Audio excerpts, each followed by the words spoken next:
We need power, right? We're not, no matter if people have a vision of some purity where we're, dealing with birch bark fires, it's not going to happen. So how do you deal with that responsibility to solve a problem? How do you take practical matters into effect? Bottom line for me, it does not matter whether you can replace those megawatts now or not. Public health and safety is all that matters. And the day that you wake up, and you say, you know what, you're really screwing this up and I don't like what you're doing right now, that is the day that all the congressionals and those of us who government has a responsibility has to say, I don't care if we have to borrow, whatever we have to do, it has to be closed down.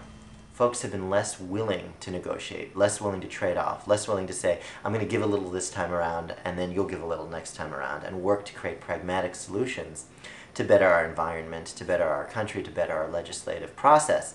Unfortunately, what we're seeing basically over the last decade is a retrenchment to an extremist position on a variety of topics, and people come to the table unwilling to budge. Now, in our discussions with them, we've proposed adding an enhanced screening mechanism that'll reduce our impacts on Hudson River fish, even though we haven't seen any impacts on Hudson River fish populations.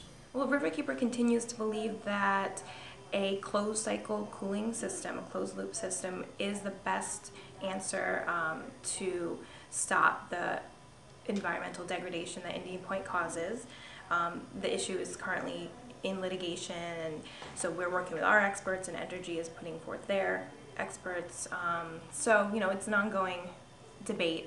Getting something accomplished becomes the bottom line. Are you interested in that, or are you interested in grandstanding? And it's a very important distinction, and it's especially, I think, important for folks on college campuses and every place else to understand. If you're interested only in advocacy, at some point you're going to be in contrast to actually the problem-solving process of government itself.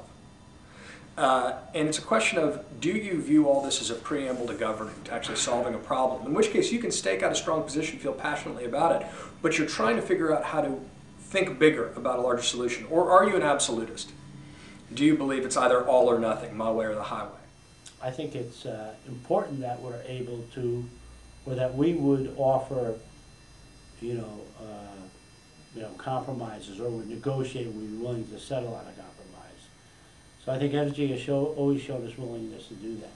It's just not a proven technology that could reach the same level of reduction in environmental impacts that a closed loop system could achieve. I mean, dealing with power plants is a very difficult issue. There's so many levels of governance that you have to deal with.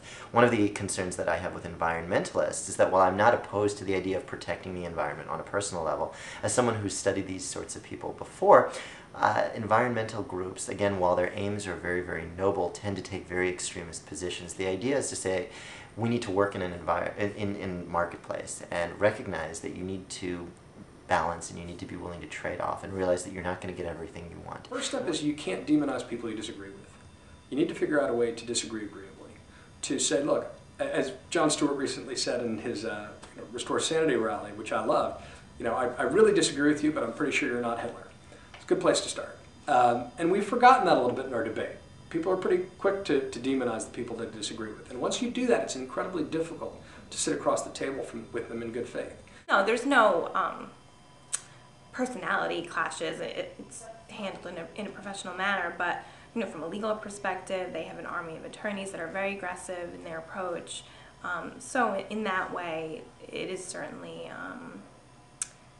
adversarial. I think the discourse between us isn't always good, and I think ultimately, in order for a Riverkeeper to really impact us, they have to generate controversy. There's no way to get attention otherwise. If there is another act of terrorism anywhere, and it could be on a completely different area, if there was a dirty bomb in New York City, which would do, be very devastating, fear factor would be enormous, do devastating things. I will tell you that my calls on Indian Point would go up enormously. But if it's not in the foreground, most people, it really goes into their background. You also try to figure out how you can answer people's concerns in a reasonable way. And maybe it's even bigger picture. Say, look, I may not get everything I want this time, and I realize that I'm going to have to give a little, and I might get a little down the road as well, is something that I think these groups need to take to heart when thinking about negotiating and coming to the table. Because we got a real financial problem in our state, like a lot of states right now. So we should be thinking entrepreneurially about this. But we need to be thinking comprehensively. We need to be thinking in terms of an all-the-above approach. We need to be thinking about long-term solutions that are ultimately renewable. And nuclear power can be part of that. And the fact is, it is more environmentally safe than many of the alternatives. And it's more geopolitically independent, certainly, than an addiction to foreign oil. But as long as there's reasonable regulation, community involvement, and we don't let the people who are totally self-interested on one side or the other determine the terms of the debate, I think it can be part of the solution for our country going forward, but only part of it. I would encourage advocates and antagonists of this power plant to probably work a little harder to get this message out as clearly as they possibly can. Energy policy is hugely important and something I think we in this country take for granted. Alright, for the records, can you guys state your names? Robot name or real name? It doesn't matter. Hey, look, now that we have the internet, there's no excuse for not knowing. You can't just say evolution. Hey, I'm that's not just really a sure theory. how Gravity, magnets work. gravity. That's I'm gonna just a chalk theory. it up to. How am I supposed to know any about it? You know? Let me Google that for you. Okay.